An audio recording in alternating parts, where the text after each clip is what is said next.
Good morning to my dear students. I hope you will be safe at your home. आपको पता है grammar का हमारी जिंदगी में बहुत ही महत्वपूर्ण योगदान है और इसके बीच में एक पार्ट आता है क्रिया। क्रिया जो है वो हम इस जो पढ़ने जा रहे हैं वो 4th क्लास के लिए, 5th क्लास के लिए और 6th क्लास, ये तीनों सेक्शंस के लिए, तीनों क्लासेस के लिए ही ये क्रिया ग्रामर का पार्ट है। सबसे पहले हमें ये समझना है कि क्रिया कहते किसको हैं। जैसे कि मैंने यहाँ पे लिखा हुआ है परिभाषा, जिन शब्दों से किसी भी कार्य के करने अथवा होने का बोध हो उसे क्रिया कहते हैं, अर्थात जिससे काम के होने का पता चले हम उसे क्रिया कहते हैं। यहाँ पर जैसे दो पिक्चर्स बनी हुई है, लड़का दौड़ रहा है, लड़की नाच रही है। ठीक है, यहाँ पर है दौड़ और नाच। जैसे कि ये पता चलता है कि कुछ क्रियाएं ऐसी होती है जो कर्ता पर भी निर्भर करती है और कुछ कर्म पर भी निर्भर करती है। ठीक है, तो आप यहाँ पर पिक्चर्स देख सकते हैं और क्रिया के भेद होते हैं दो। ठीक है, फर्स्ट नंबर पर होती है सकर्मक क्रिया एंड अकर्मक क्रिया।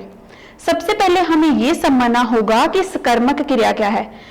कर्म होता है जैसे कि लड़का, कर्ता होता है लड़का, कर्म यहाँ पर हो गया दौड़।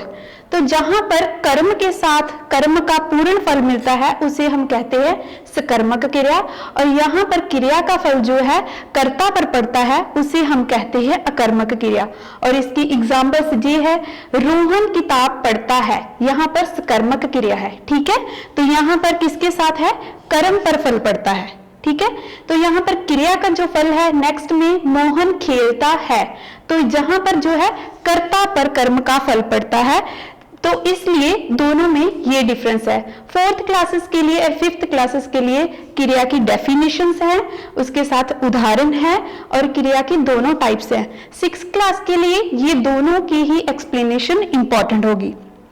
इसके साथ साथ ही 4th एंड 5th क्लास में जो है गिनती चैप्टर जो है आपका वो है जैसे कि 1 to लेके 20 तक।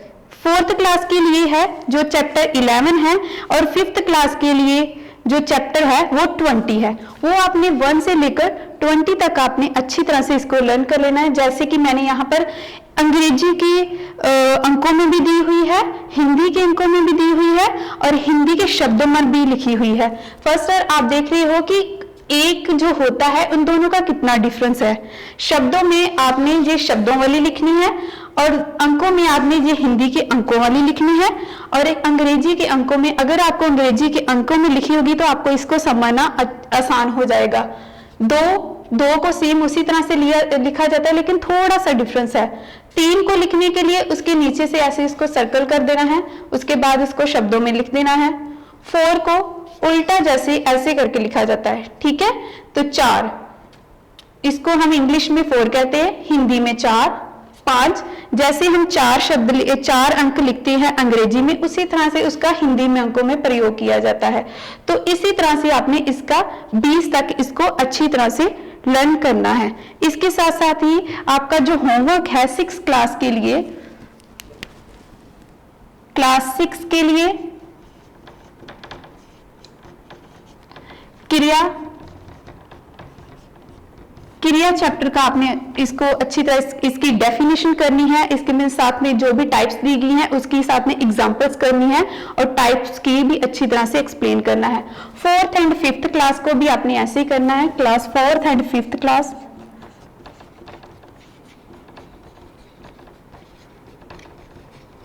फोर्थ एंड 5th क्लास के लिए ये डेफिनेशन है, इसकी आगे टाइप्स का नेम है और साथ साथ में गिनती को अच्छी तरह से आपने होमवर्क में लर्न करना है। Thanks and have a nice day.